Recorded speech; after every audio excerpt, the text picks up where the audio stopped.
पाकिस्तानी मारूफ अदाकारा शदीद जख्मी हो गई, मद्दाहों से दुआओं की अपील कर डाली।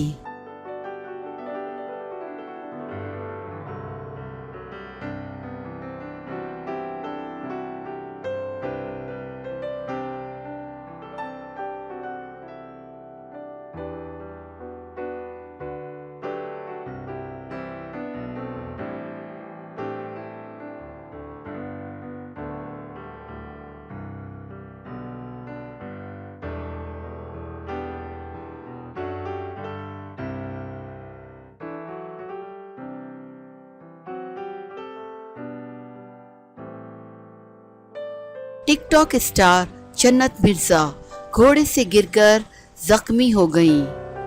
जन्नत मिर्जा घोड़े सवारी के दौरान शदीद जख्मी हो गईं।